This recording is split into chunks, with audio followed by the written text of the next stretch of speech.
Hey, good afternoon, everybody.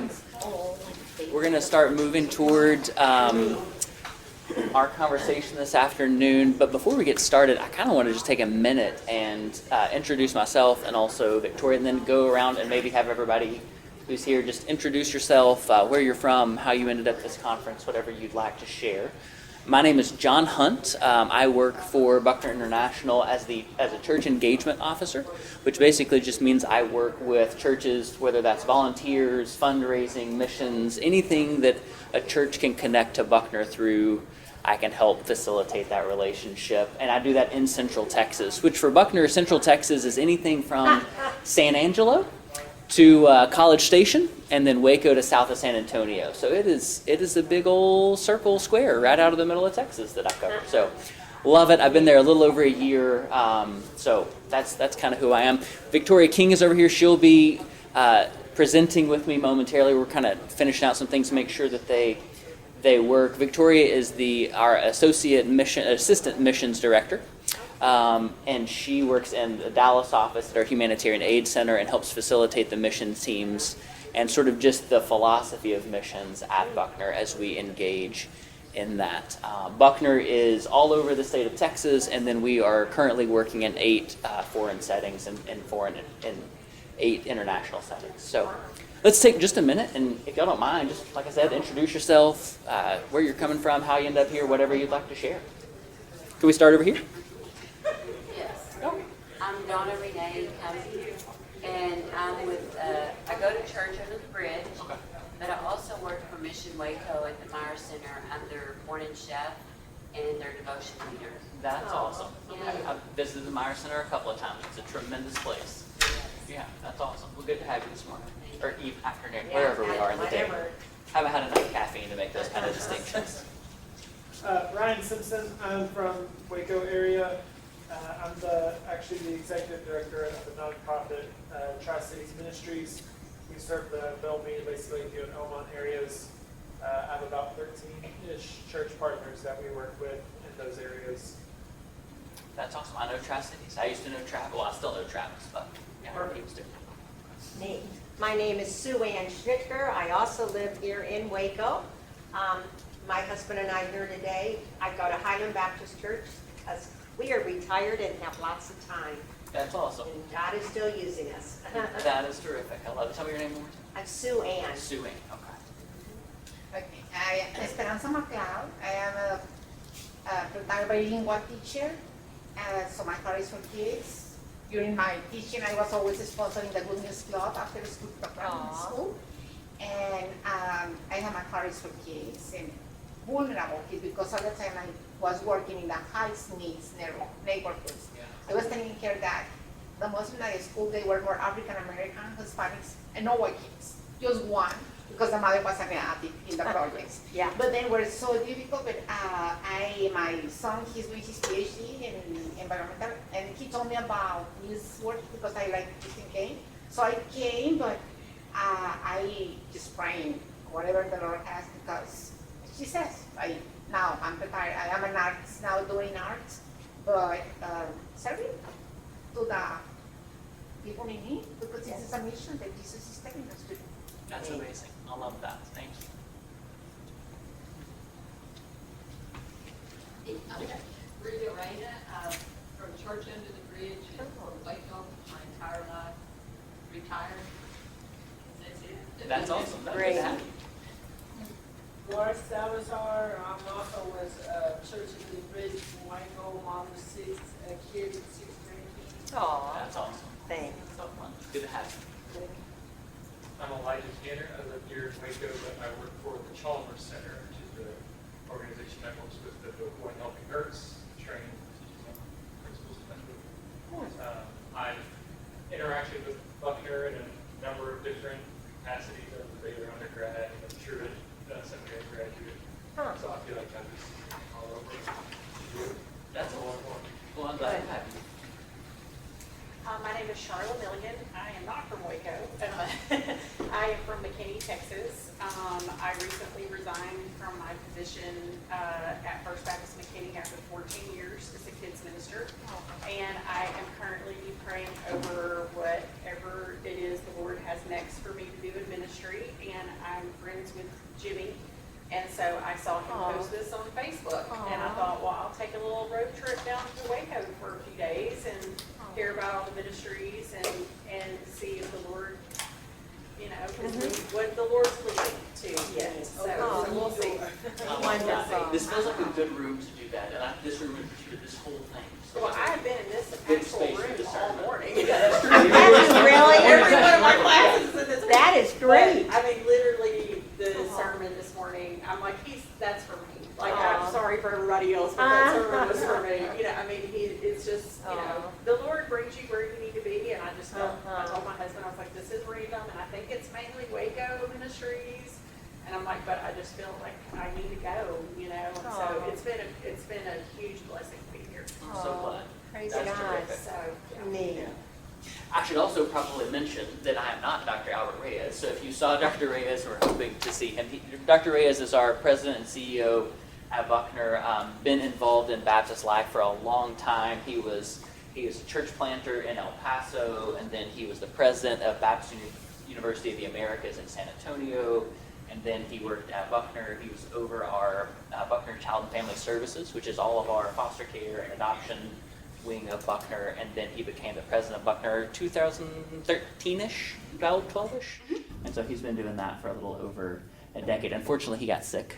And so Victoria and I got tagged in yesterday evening to You're jump in. actually in the program. That's So true. I'm not Dr. Reyes. That's true. Oh, You were not Dr. Yes. Reyes. Yeah, Surprise, I guess my name surprise. was there. Okay. Yeah. You're at least in, yeah.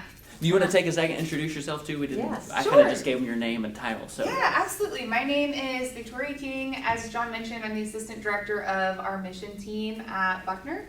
I've been with Buckner for about 6.5 years now.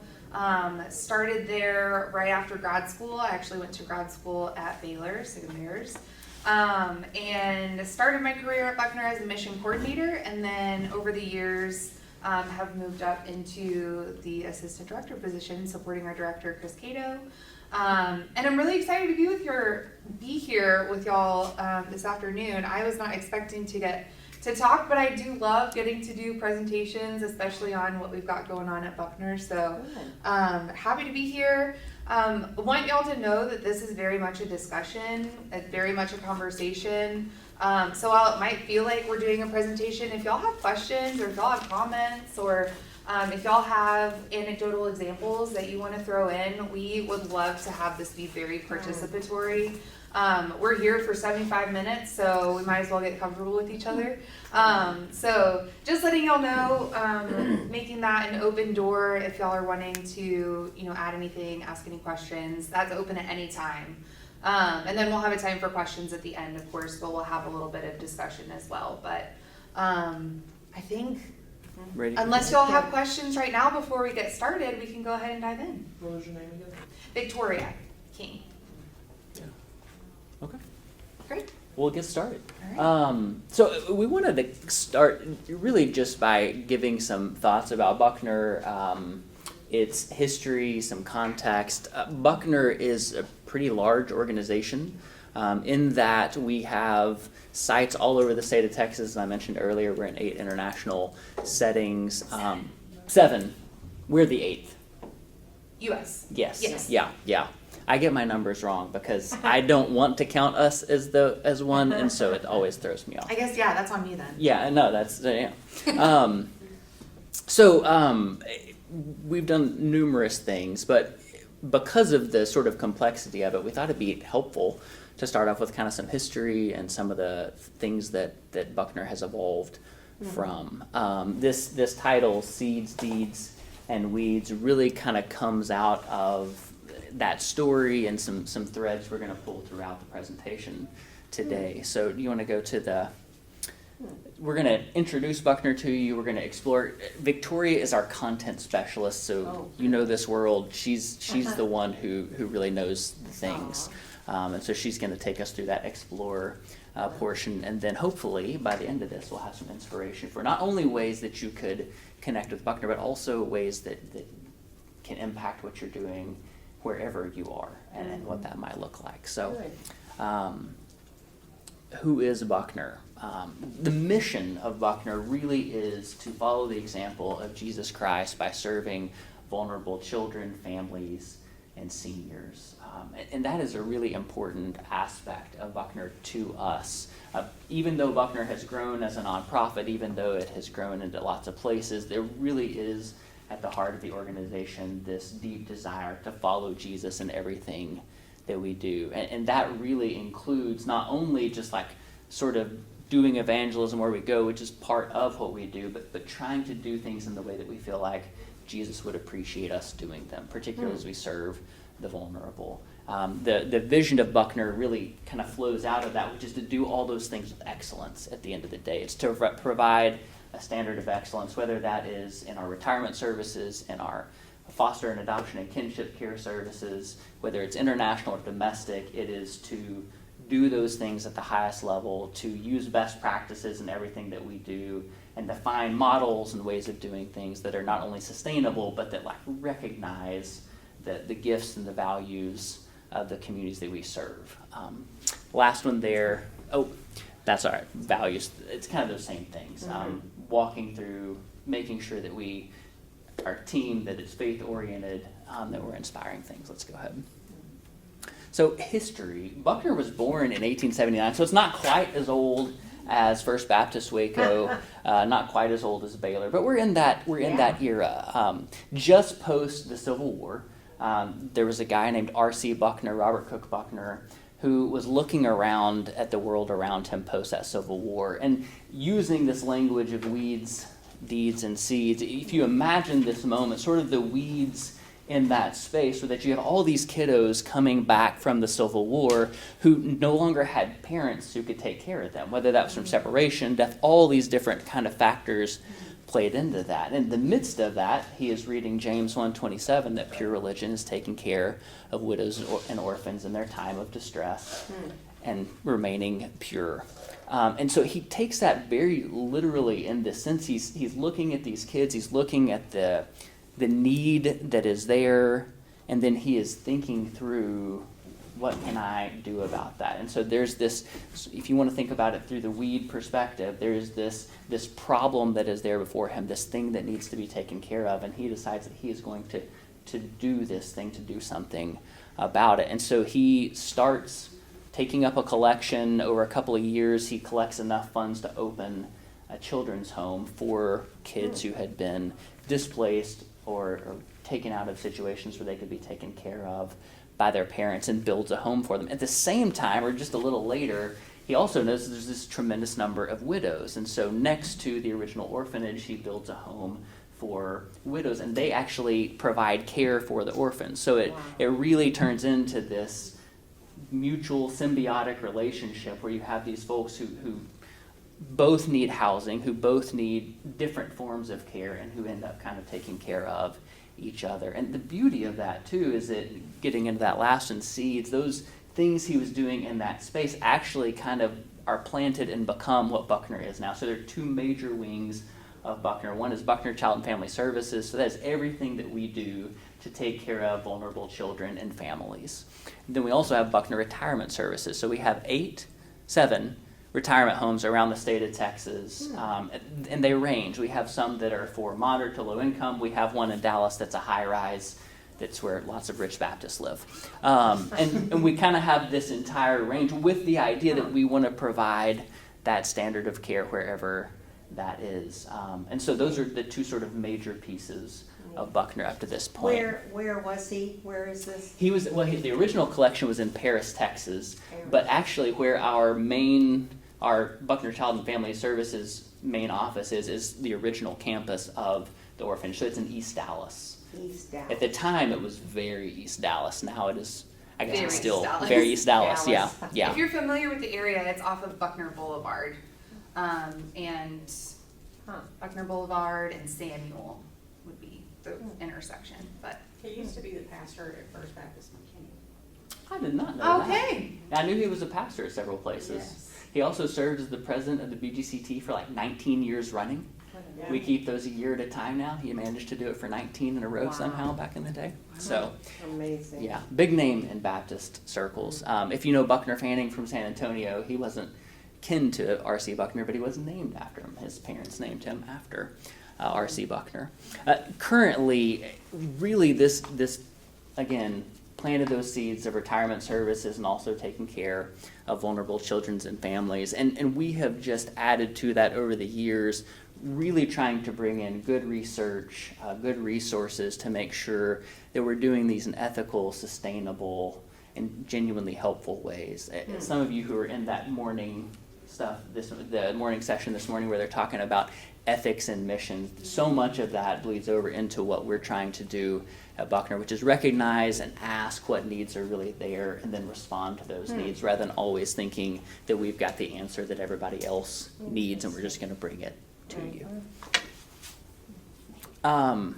This is kind of just a progression of how this went. So one thing that I run into a lot when I'm working with churches is that everybody who knows Buckner knows it through our children's homes. Almost everybody's like, oh, Buckner Children's Homes, which is a yes, but not anymore so much. So we started with children's homes where kids were together. They were going into their own, we're trying to get stable housing for them, trying to create these spaces. You can feel free to jump in anytime, anywhere in any of this. But you see there, the idea is that it was just meeting basic needs, right? It's putting a roof over their head. It was making sure they had meals, making sure somebody who could take care of them. And then as time went on, as practices got better and they developed, we moved into an institutional system. And so this created what it says here, an orphanage, right? Like these are probably what most people know Buckner as. We would we'd have actual real estate buildings where kids would come, they would live, they would be cared for, mostly on site. We still have lots of these homes, Baptist Children's Homes, Methodist Children's Home here in Waco that still provide this kind of care. But as time went on, as research progressed, am I talking loud enough still? I'm going to try to get over that AC.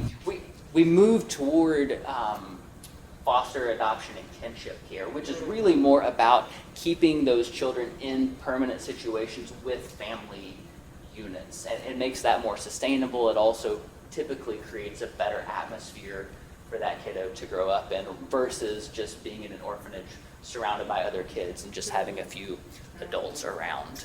So that's where we are now, and that's why we've moved into that, because that's across the board. You're seeing this not even just in Texas and the United States, but also worldwide, where more and more countries are moving to a foster and adoption and kinship care versus having institutional orphanages, because the research would say it's better for. So excuse me, so in the houses that you have a kind of the parents for certain amount of kids in one house? We don't actually have them anymore. Now everything that Buckner does for kiddos who've been separated from their parents is to put them with families. So sometimes that's foster care, sometimes that's supporting their kinship care is when somebody within that family who's related to those kiddos takes them in, so we help support that as well. And these fosters are chosen by the government or? Yeah, so we are a licensed foster and adoption agency through the state of Texas. So when CPS gets a kiddo and has to pull them out of the home, they go into that foster care system. Buckner is one of the organizations they work with to help those children get placed in a home. And we provide training for that for churches, we provide training for that for individuals and couples who want to foster and adopt children. Yeah. Other questions? I'm going to let you take this one, right? Yeah. The next one. Yeah. So as John was mentioning, we have transitioned into this permanent model of care for children, what we refer to as family-based care.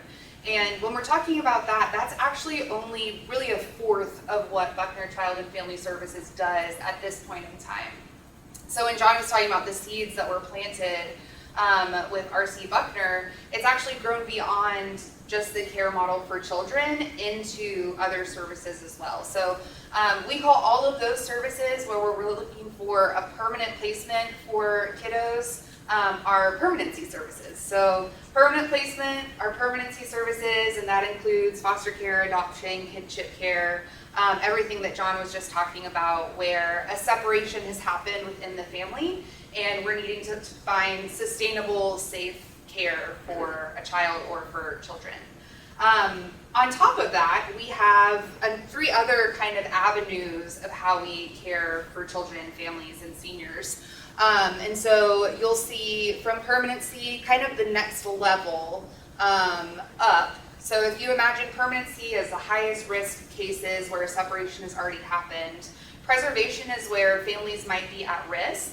And Buckner provides supportive services for those families. Many times it's for single parent homes. So we have a few programs, both called Pathways and Next Step. Pathways is for single parents who have children and are pursuing higher education or technical training to really build that economic strengthening in their lives and help them be more sustainable.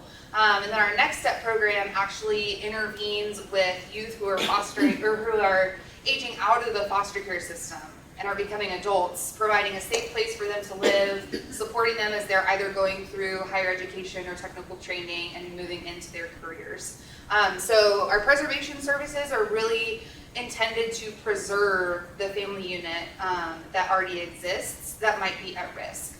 And then we have our prevention services. These are intended to prevent any kind of separation from becoming a part of that family's story. And the way that these services were started, we used to have operations in East Europe, so things like Latvia, Ukraine, Russia, and we had some staff members that were there from the States, and they were serving in one of the orphanages and doing operational assessments. And they started noticing that parents were actually dropping their kids off at orphanages because the orphanage was able to provide better care than the family was at home. And so our team was observing this and noticing this high instance of actually biological parents dropping their kids off because they were able to be better provided for in this institutional care setting. And our team was thought through, how can we get ahead of that? How can we make it so that that separation never happens in that family for one reason or another? And so out came our prevention services. The main method through which we do this is what we call Family Hope Centers. And the main role of a Family Hope Center is to strengthen the family unit. So the family unit is still together. There might be some risks, but there's really more room for growth for that family unit to be strengthened, unified, and then move together in success and sustainability. So through Family Hope Centers, we offer parenting classes, marriage classes, financial education, ESL, job training, and then also we have case management options for families that are wanting to walk alongside what we would call a family coach and accomplish some life goals.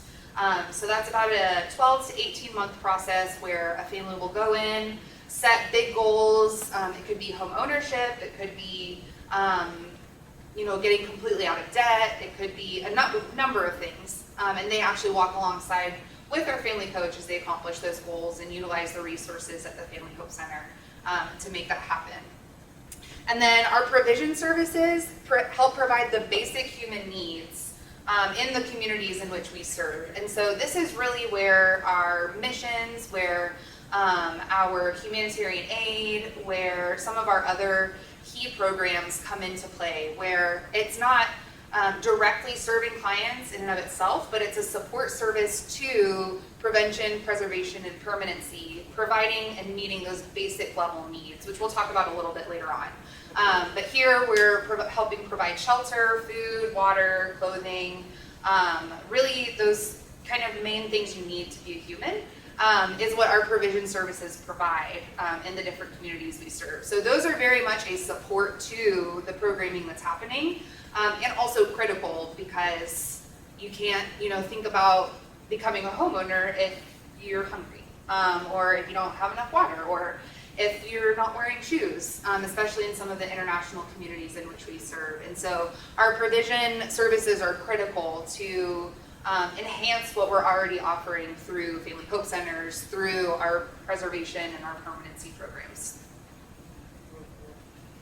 So this is just a map. I know this is probably hard to see. We do actually have a copy of this outside if you'd like to look at it, but this shows you where we currently have programs in the state of Texas, and this will be old in a couple of months. Like we're continuing to work on opening new offices. Now you will notice the sad part for me as the Central Texas person is there's kind of a gap right here in the middle of Central Texas. Do your job. And there are a lot of reasons for that. I know, right? Yeah. This is why I have to talk a lot about missions, because you can still do that in Central Texas with us. There's a lot of reasons for that, but a lot of it actually goes back to where Baptist children's homes are and kind of handshake agreements that go back with these different organizations that, hey, we're not going to move in on each other's territory. Now that Buckner has developed this Family Hope Center model, and we're really trying to move upstream, right? So forever, Buckner was stepping in and intervening at that moment of separation when chaos had happened, the family was coming apart, and then in working toward, as Victoria was laying out, moving kind of back down that line, reverse engineering that process, and really trying to intervene at a place where families might still have a chance to stay together. That's where the Family Hope Center came in. And so we've got these in most of those places. We have Family Pathways, which is the one for single moms. Usually, it can be single dads too, but typically it's single moms who are pursuing higher education. So this just gives you an idea of where we are. And again, we are opening Family Hope Centers hopefully in the near future in a couple of more cities as time goes on. Anything you want to throw in about Texas?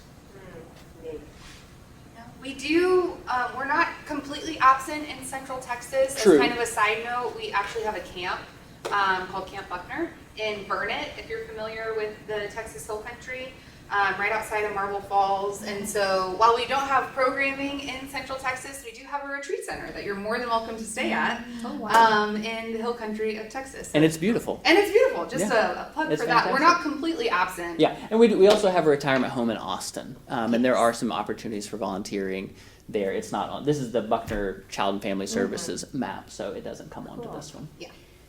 Other question. So Yeah. do you work with kids that they are separated from the parents because they are immigrants and they send back the parents to their countries because they are illegal and kids they remain? That's a good question. I am not close enough to our direct practice workers to know if that's been an instance. We actually don't ask about immigration status, so if a separation does happen, we don't really know if it was for that reason, because we just don't ask. And so we serve the children that come to us regardless. Specifically for that question, we can't really answer it just because we don't gather that information. Yeah, we do have offices in the Rio Grande Valley that have it's probably our largest network of services is actually in the Rio Grande Valley, McAllen Mission area.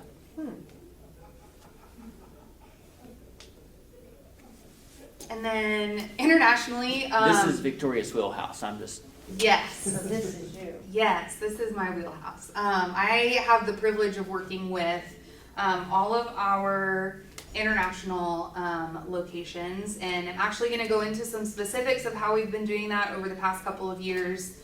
But before we get into it, these are the locations where Buckner operates. It might be hard to see. We're in 8 countries, including the United States. So we're in Mexico, as you can see, Honduras, Guatemala, the Dominican Republic in the Caribbean area, Peru, Kenya, and then actually our newest Family Hope Center we have in Ethiopia.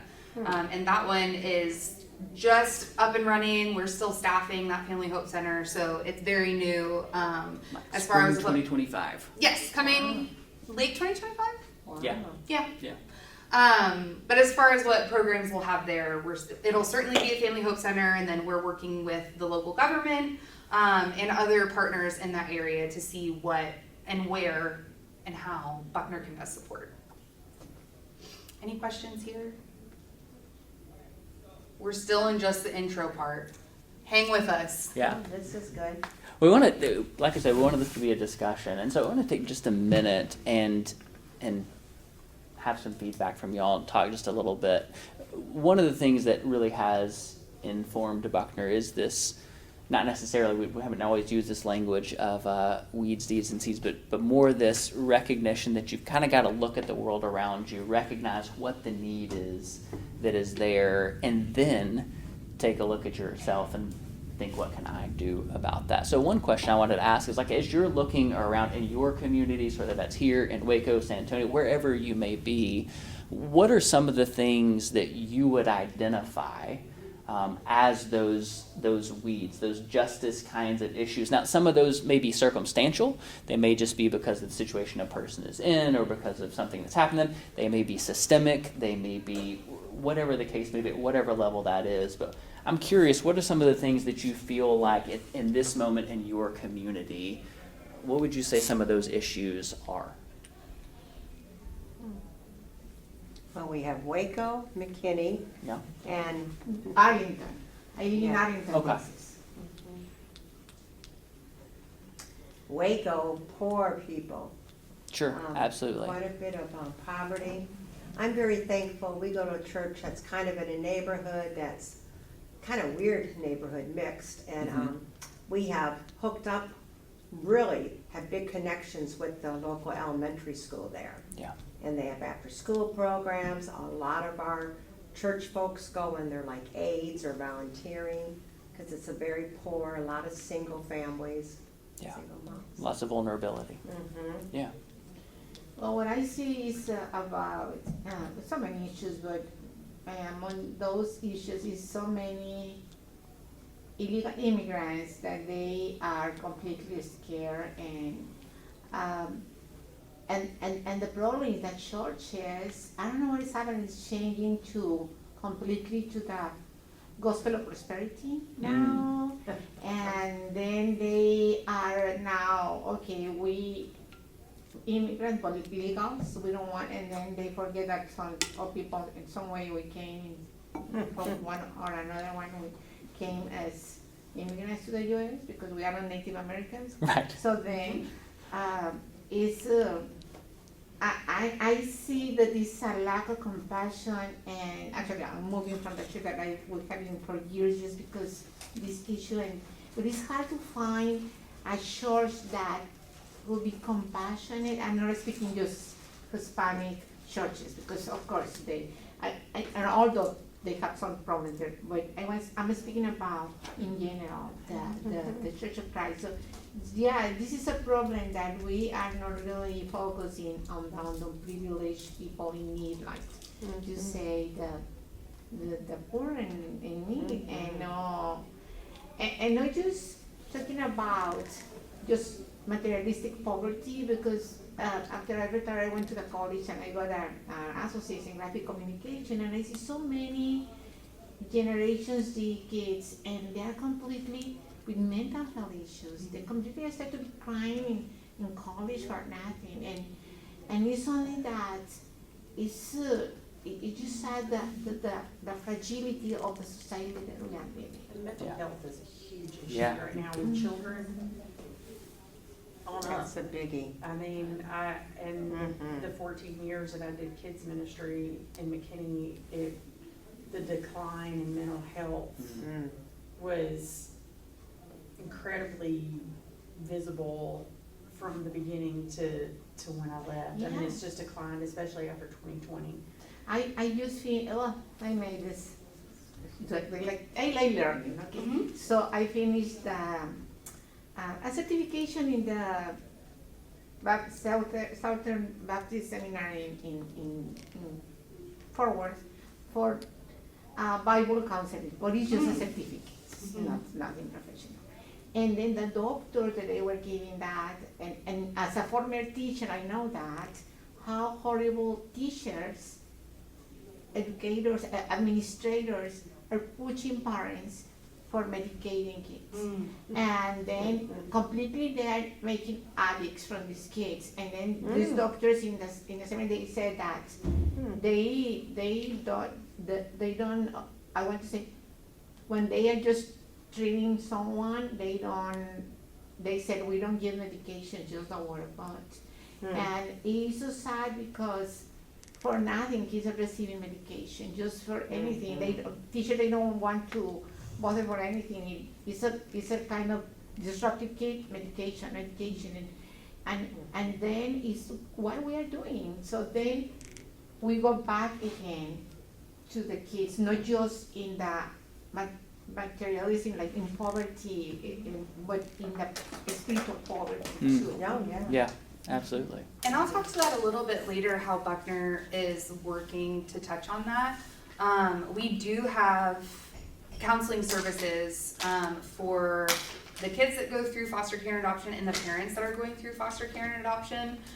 So that's one thing that I really appreciate about the organization, is that it's not kind of leaving children and parents to deal with those mental and emotional issues on their own. We also help provide the support to walk alongside and provide coping mechanisms and restorative practices to help not only those individuals, but also the child and the parents together to work on their mental health and be able to communicate and be able to talk about and make it less taboo to talk about your feelings and emotions and things that might be scary if you don't have somewhere safe to talk about. So we're certainly addressing that in the best way that we can with what's within our scope as an organization. But we certainly do see that across the board, both in the state of Texas and internationally, that it's not just the material poverty, it's also, like you're saying, mental and emotional, but also relational poverty that we see as well, where people are extremely isolated, and so they don't have the relationships and the community to rely on when those hard days or those shocks happen in their life. And so we'll talk about that in just a little bit, but thank you for bringing that up, because it's such an important component as we talk about the weeds, seeds, and deeds that we're seeking. Just the overarching mental health crisis that's happening in the world abroad is certainly a weed that we can begin intervening and hopefully doing those deeds that can help build either community or resources, and then in those people who are helped, plant those seeds and hopefully have that what is it, returns? Return on investment. Yeah. ROI? Maybe Or ROI? are you thinking more like I mean, reaping? It's like something returns. I won't remember it. Spiritual, I don't know. Yeah. It's the opposite of diminishing returns. Oh, yeah. Yes. Now I'm not going to be able to No, it's say okay. it. Yeah. But just like the exponential growth that Yeah. can happen when those seeds are planted. So Neat. So, do y'all in the near future see Butner here in the McLennan County, or? As a church engagement officer who lives in Waco, I would sure love to see that. Well, there is a need. as someone There who is a need. lived in Waco for 6 years, I also would sure love to see that. Yeah. Your question is above our pay grades. Yeah. Uh-huh.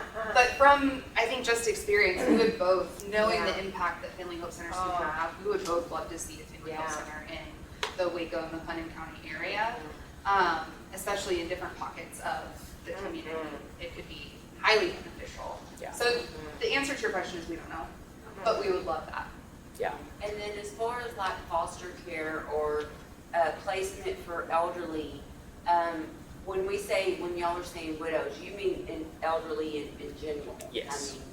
I mean, and Yeah, it started with the widow's home, but it has moved into just residential care for senior adults. And now, does that have to go through like a state funded thing, or is Buckner like individually, are they privately owned and privately like distributed out as far as that goes, or does it have, like with foster care and with placing elderly, does it have to go through the system? I don't think we're a state placement agency for retirement. I think it is privately owned. There are different like price points and all that kind of stuff. There's a variety in who we provide those services to, but I don't think we have a direct, I mean, we're state certified as retirement services, but I don't think we get placements from the state. Okay, and then as far as foster care, Mhm. that's not. We do, yes. That is. Yeah, so we, on a regular basis, children who are separated from their families by CPS through the government of Texas are placed with Buckner families. And we provide, every one of those agencies has a little bit different structure for the way that they support them. And so Victoria's talking about some of those specifics, like there's provision for counseling and some of those kind of things that Buckner does as part of how we manage our foster care placements. So are y'all kind of close to like the Methodist home? I mean, do y'all run close to that? We Or have the good same? relationships, again, probably more above our pay grade and in different parts of Buckner, but yes, Buckner has a good relationship with Methodist Children's Home, larger RIT, yeah. And they're aware of each other. In fact, I met somebody from Methodist Children's Home today. I've met several folks from there, but I met a guy today, and he was well aware of what Buckner does and knows several people at Buckner because they work together on things. You know, I mentioned about the poor in Waco, and maybe the Waco friends know there's an organization called Sleep in Heavenly Peace. And it's not a Christian organization, it's a nonprofit, but in Waco, most of us involved are Christians.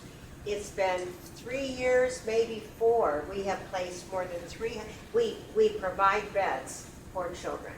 I have probably been in 40 homes. I can tell you there are so many children sleeping on the floors here in Waco. We go in, we actually build the beds, provide all the linens, to see those children, my own bed. So it's a really neat, we call it a ministry, but it's not. But I've had the privilege of praying with those people in their homes, and so just to show the need, there's a big need. So that was going to actually be my second question, was what are some things that you're seeing where people are addressing some of these things? So it's incredible that we have representatives from 2 of our own places here in Waco. They're doing this kind of work. So talk a little bit about the Meyer Center, tell us a little bit about Tri-City. I mean, feel like those are both frontline things that are addressing some of those needs here in our city. Yeah, so obviously some of the needs that I see are people struggling to pay bills. Yeah. You know, if you think way back when it wasn't illegal, there was a red line at the river. Anything north of the river, banks didn't give money out for loans for home ownership or anything like that. And that's not legally in effect anymore, but it's still very much a thing. North of the river, your Bellmead, Lacey Lakeview, Omelette still is marginally poor. Yeah. The annual income for Lacey Lakeview, based on Prosper Waco's stats, was like $24,000 for a household, which is nuts. I made more than that when I was in college. And so that's the people we're serving, that's the people we're helping. So a lot of the services we provide are rental assistance, but because of funding and all the things, we actually help more with utilities than anything. It's easier for them to meet our guidelines for us to help with utilities than it is rent. I should know these numbers by now as many times as I've said them today and this week. I want to say we've helped with somewhere around $2,000 or $3,000 worth, just in water assistance over the last 12 months. Wow. Which is crazy. We only help with $75 per family per 12 months. So the fact that it's been that much has been nuts. So I mean, the biggest problem is, obviously the first problem is they don't have the money, but it boils down further that they don't have the job because they can't get the job or they'll hold down the job because of lack of job skills, which then boils back to why do they not have the job skills? Because of the education, so it's a lack of education. So you know, it all falls back to exactly what Buckner does, which is why I wanted to come in here. It's the preventative side of the families. The majority of those families in that part of Waco is broken. Yeah. It's kids grew up in 2, 3, or 0 households. Yeah. And so they were bouncing around. They didn't have beds to sleep on. They didn't have a stable household. And so we're trying to help address what that is, the need that's from all that. A lot of times we'll talk about, around Buckner, how we can break the cycle of poverty, which is exactly what you're talking about, where you have families who, for one reason or another, are experiencing poverty, and then generationally, that just continues to be compounded on. And so what are ways where we can, either through the Family Hope Center, or through our preservation services with single mothers and single fathers, how can we kind of break that cycle of poverty and create a new direction for the family and especially the kiddos by intervening whenever, like earlier on in the family story. Why don't you talk a little bit about the international piece and kind of how that system and setup works, because I think that could help discussion too. Cool. Yeah. Do you want to discuss this part? Or we can come back I feel to like it. we've hit this too. Yeah. Okay. Like, yeah. The impetus here is really just to kind of think through these three things, pulling weeds, doing deeds, and planting seeds from that Micah 6:8, that you do justice, love mercy, and walk humbly. And the idea that that's really something that we are all called to do, to recognize what those needs are, those systemic things, figure out how we can help, listen to hear how we can help. My wife always says that to be a good helper, you have to be a good listener, and I think it's maybe the wisest thing anybody's ever said around me. And then that idea of planting seeds, because I think one of the things that we talked about this in this morning session, but one of the things that's so hard is we do want to see change when we do the thing we do, right? God, I see this need, I see this thing that needs to be addressed, I'm listening, I'm going to go do this, and then we expect to see the fruit of that almost instantly. And so many times we're really just planting seeds, whether that is sharing the gospel. Buckner is not a particularly evangelistic organization. You do not have to have a Bible study to receive something from us. Like, there's no exchange for that. And yet, even without being overtly evangelistic, something like 300 people came to know the Lord through Buckner. Because when you do the things we do, in the places that we do them, somebody's going to ask, well, why are you here? Why are you doing that? And that then becomes the context for planting that seed of the gospel, and we see that grow over and over again. So that's kind of all this slide was about. Yeah, as we've been referencing the weeds, deeds, and seeds, it's really based on this Micah 6:8. This whole idea we have to reference comes from Dr. Tom Wolfe. He came up with the whole illustration of what we've been talking about and kind of pulling throughout this presentation. But yeah, exactly as John said, it's really the pulling weeds, looking for those injustices and figuring out how we can intervene. Loving mercy, which is doing those deeds, and then walking humbly, and really catalyzing the desire to know Jesus more by what we do. So direct ways that kind of bringing everything together integrates into what Buckner does and how you all could get involved, not necessarily with Buckner even, just in general, is first we have the volunteering and advocacy. So that's where you recognize the injustice and are actively working to do something to right the wrongs. That's where we would see that, acting justly. I was getting my verbs mixed up. Walking justly. I know. And then with domestic missions, this is where we can see the deeds happening. So my team helps facilitate both domestic and international mission opportunities. And with domestic missions in particular, you can be the hands and feet with us by helping build a home alongside a family or helping distribute food or backpacks when needed. And so it's really getting into the dirty work of doing those deeds and making a difference where you are. And then internationally, this would be more of the seeds illustration, especially at Buckner, because we recognize that mission teams are not in the field long term. Mission teams are typically there for 7 to 10 days. And it's actually our international staff who are all native to the country who are doing the work with the clients, with the community. And so our international mission teams are just helping plant those seeds that then our international staff are going to nourish and nurture and help grow when the mission team isn't there. So specifically with regard to domestic missions, our focus is in healthy housing and agriculture. Many, or I would say the majority of our domestic mission trips are in the Rio Grande Valley, as John was mentioning, right on the border of Texas and Mexico. Our community is about 7 miles from the Rio Grande River, so right on the border, and we're working with families in communities that are known as colonias.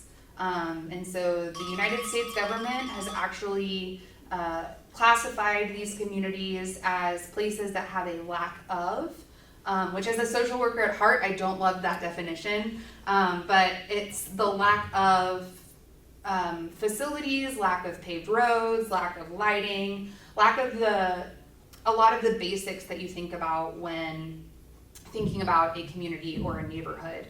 But something that's so amazing about these communities is families have come. They've created homes for their families out of whatever they have access to. So We've had families living in a hollowed out school bus that created a home for them and their kids. We see a lot of travel trailers that will have, you know, a hole carved out of the side and then another room built on so that everybody has their own space. And we see just this massive creativity and resourcefulness around the community of them providing a safe and secure environment for the family. And also, you know, thinking about it, that's not the most safe and secure that a family can be. So we have a healthy housing program in a colonia known as Penitas, where we actually work with families as they build a more safe and secure environment.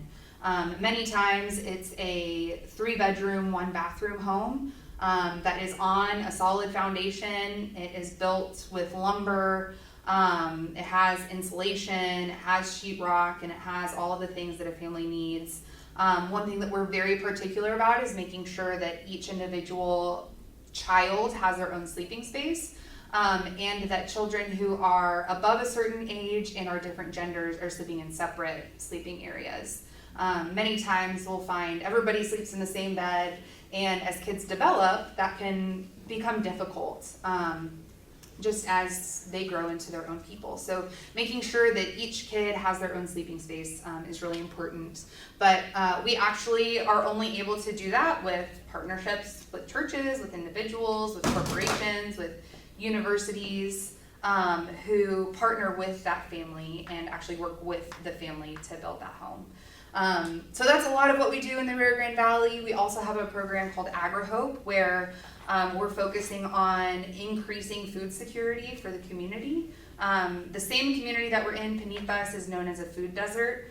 So if you're familiar with the definition, it is no access to nutritional food choices within a, I believe, 2-mile radius. It's much farther for Penitas, and so we are looking at solutions to bring nutritional food to the community.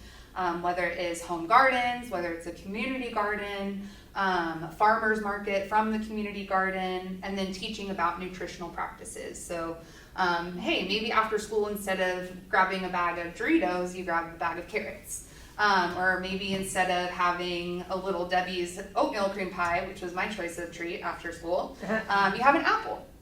So just talking about those different things, exposing the families to what nutrition looks like, and how they can live healthier lives in this more safe, secure, and healthier home environment. And the only way, like I said, we can do that is through partnerships with others. All around the state of Texas, we have people coming together to participate in the Home Build program, to participate in the AgriHope program, and we've seen massive returns over the past 20 plus years that we've been doing the Home Build program. We've been collecting data since 2021 that has shown, if you're a statistics nerd, a statistically significant increase in families' health and emotional, social well-being. And so we know what we're doing is working because the numbers say they are, and the families say they are. The stories that we get to hear are absolutely incredible. So that's what domestic missions looks like. And then international missions, which is really the heart, or my heart at Buckner, is where we go to our international communities and help support the programs that are already happening there. We're really careful to say that we lend support. We are not the actors that are driving the programs. That is our native staff. So in all of our international countries, our programs are staffed by local Kenyans, local Mexicans, local Guatemalans, local Hondurans, local Peruvians.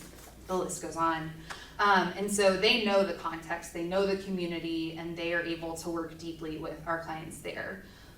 So you might wonder, what do mission teams do then to not just kind of be a touch and then go? We actually did a really intentional assessment of our international locations over 2023 and 2024, where we went and we talked with our staff, and we also talked with community members about what needs they saw in their community and how Buckner could best support, and what ideas they had for their community, and how mission teams could get involved. And so our strategy moving forward is actually completely based on what we heard from the community. We recognize that we are not the experts. I don't know what will be best for the mountains of Guatemala, and I also don't know what will be best in the plains of Kenya. Only the community and the people that are serving there do. And so our whole model is driven by the information that we gathered. And I'm going to go through that process a little bit. So if you'll let me nerd out, it'll just be a few slides. But that's where all of our ideas come from. So when I say learning, this is what we've been doing for the past 2 years. And the posture that we have toward building programs for mission teams and building projects is we're the learners and we go to the experts to say, hey, how can this team best support what you're already doing?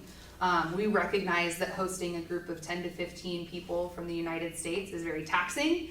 It requires a lot of effort. And so how can we make this most beneficial to you and your program so that we can still help build those seeds and foster the growth that's still happening and not leave this gap of services when the team departs. So Just a quick question. Yeah, absolutely. Are those missionaries part of Buckner? No, so No, we it's have, not. yeah, we'll have trips that go from 7 to 10 days. And it can be church groups. It No, can no, I be- mean the locals. Oh, our local staff. They're They- staff, so they're employed by Buckner just like we That's are. what I wanted to know. Yes, Yeah. yeah, Thank you. yeah, Thank they're you. employees just like we are. Okay, thank We you. have an executive director in each country and then Family Hope Centers and different programs. So Thank you. yes, yeah, they're fully employed. And then activation, we not only want to create a transformative experience for the community that we're serving in our programs that are already there, but also for the people that are participating. And so we're really intentional about having debriefs of what we experience. We work alongside churches to see what that church leader wants their congregation to get out of a mission experience. One of the favorite conversations that we talk about, my boss actually had this with a church. He was asking, hey, what, for these 10 to 15 people that are going on this mission trip, what are you hoping they take out of it? And the pastor said, I want you to wreck their worldview. I want you to just completely break it down. And we're like, we can do that. So just helping reframe how people see the world, how people experience the world, how they experience Jesus and the love of God internationally is something that we're really passionate about as well. So that's the just general overview of Buckner International Missions. This is going to go a little bit into that deep dive of learning that I mentioned. We're really excited about this learning that we did because we're getting to tell the community's story. And we're getting to share the community's ideas. And that's a privilege that we have because they can't be here. And they can't be with, our leaders, and they can't be there to voice their concerns. And so I'm really passionate about this data. You may not find it interesting, so sorry if you have to sit through it. But the history, we have always been on a trajectory of enhancing the way that we serve. And in 2020, we were given a really unique opportunity to do that deeply because of the pandemic. Sending international teams was not possible because travel was not possible, leaving your house was not possible. And so our team took that time to think about how can we do what we do better, more intentionally and more sustainably. And so that's where this project of learning kind of emerged from. And throughout some internal discussions, data analysis, we decided to explore not only what was working in the communities where we serve, but also how we could better support. And so we went through a series of learning sessions with not only our staff, as I mentioned, but everyone in the community. We had people from mothers who were clients at one of our Family Hope Centers to government officials, all participating in this conversation together about what's happening in your community that's going well. What could we build upon in your community? What is your vision for your community? What do you hope for your community? And we did this through a methodology called human-centered design, where we went to the people who are in the community and asked for them to come up with the solutions to those needs that they were seeing. And we did, we received data through written responses. We had them draw pictures to help explain what they were thinking. It was highly interactive. And you saw government officials, village chiefs, village elders conversing with people that they would never have contact with about how they can grow their community and how they can advocate for their community. community. And we were just kind of flies on the wall as that was happening, and we were facilitating that discussion. So in the end, we found everything pointed back to this Maslow's hierarchy of needs. I don't know who's familiar with it, show of hands. Amazing. So Maslow, he was a psychologist and thought through what motivates human behavior. And so he essentially came up with this pyramid of things that motivate humans to do what they do. And at the very base are these physiological needs. So food, water, shelter, air. Those are the things you need to survive day to day.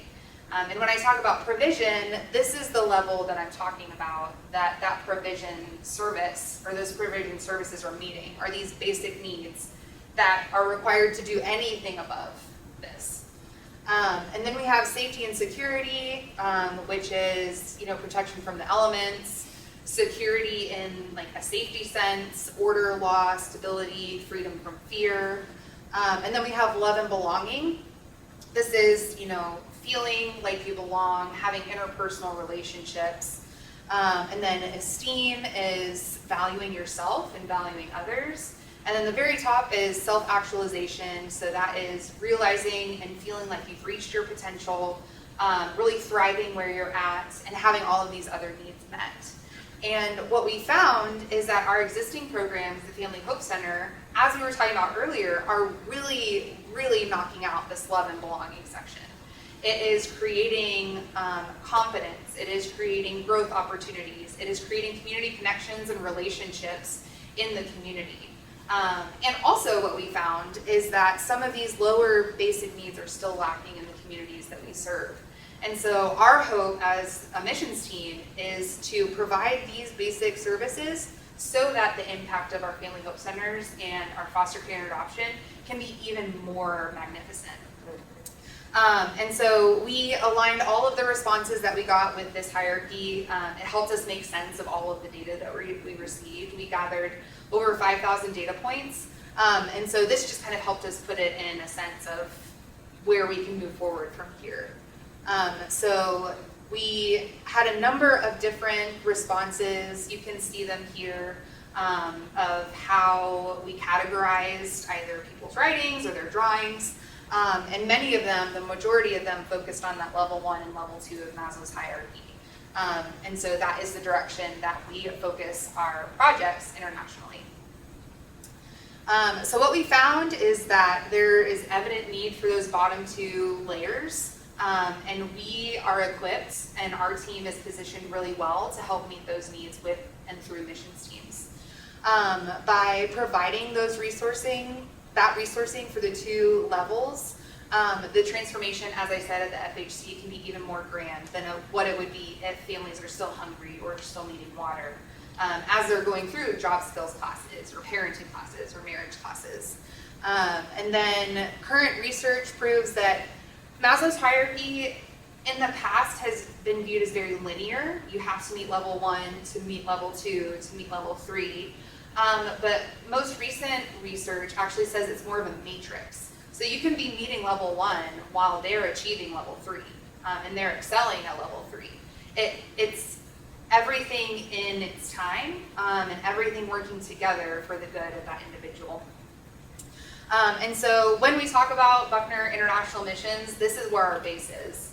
And this is where we like to start people because it is different from how missions has been done in the past. And so we just provide this context and this background to kind of set expectations that we are not going to ask a mission team what they would like to do. We are actually going to recruit mission teams based on the needs that our countries have identified and our communities have asked for.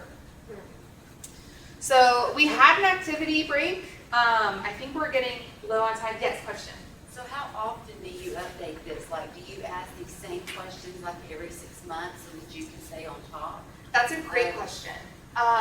This was completed in 2024, and then just got done. Yes, yeah, we just got done. It took about a year and a half, and we just presented to the people that participated, our international staff. I think we wrapped up all of the presentations early this year. So it'll probably be a year or two before we're able to stay on top of the data, just because of the resourcing it requires to go to each of our international locations and sit and listen and gather the data. But my hope is that it's a continual activity that we do to stay on top of the community, because things can change in an instant. And one need that was identified in 2023 could be very different in 2026. And so that's my hope. That's also above that decision is above my pay grade. But I would love to see that moving forward, us staying in touch with the community, us listening to the community, and then providing solutions based on their ideas. We're probably out of time, but we would love if you have any questions. We'll stick around for a little bit before the big group session, and we can answer those. We'd love to shake your hand, and if you have any questions for us, let us know. Yeah, Thank y'all so much for being here. I know. Oh, good. I'm so I'm glad. so glad. Yeah. If y'all are curious of how to get involved, I'll leave this up. These are just a few ways. Obviously, prayer is number one. You can serve, not necessarily locally to you, but you could come to one of our other locations and serve. You can come on a mission trip with us and experience what I've been talking about. And then also, obviously, we're all from nonprofits or have experienced nonprofits. You can give, and financial contributions make a difference. So, question? Mission trips, age limits? Youngest for international trips is 12. Domestic, it really depends on what project you're working on. We've had as young as 9 with their parent, of course, on a construction site. So it's really dependent. I would say domestic mission trips are a little more flexible than international, just because there's a lot more risk involved. Right. But 12 for international, and then I would say 9-ish for domestic. And then do you have your own workshop to prepare them for these mission trips? Yes, yeah, we do an entire training beforehand to not only help prepare like practically, like what we're going to be doing in the field, but also spiritually, culturally. We'll go over this a little bit just so people know the context of what we're walking into. So yeah, we're really intentional about preparing the team beforehand, walking alongside with them, and then sticking around for the follow-up as well. Doing debrief with teams once they get back. And this is all done out of Dallas? Yes. Yeah, that's what I thought. Yes. Yeah. And this may be something that Victoria won't say to brag on missions, but from my outside perspective and coming from church ministry, one of the things that's been so amazing to me, and one of the things that I love from that ministry perspective is a couple of things. One, it's that this is their approach, that they're not just asking me as a leader, hey, what do you want to do? And I'm like, we want to do this. And then they're figuring out how to make that happen. They're figuring out what those communities need and letting us come alongside. And two, there's the sustainability that Buckner's there. So your team comes in, you help out for a week, you're not gone. The whole thing doesn't just fall apart because your team left. There's still Buckner staff there who are actually doing the day in, day out work. We're just coming alongside those teams. And so from a church ministry perspective, it's a really terrific model. Does your website mention all the different, Oh, yeah. like, do you have certain dates that you do them, or do you wait till a group wants to go? We'll typically wait until a group wants to go. So we just started international travel last year again. And at this point, it's been churches coming and being like, hey, we have a group of people that want to go. Good. Previously, we did do what we call open trips, where we would post, hey, we're going to have a trip going to Guatemala, working on homes. If you want to come, sign up. We're not there yet, but I hope we get there soon. Good. Yeah. And we have digital flyers at our booth that we can give y'all access to. It talks more specifically about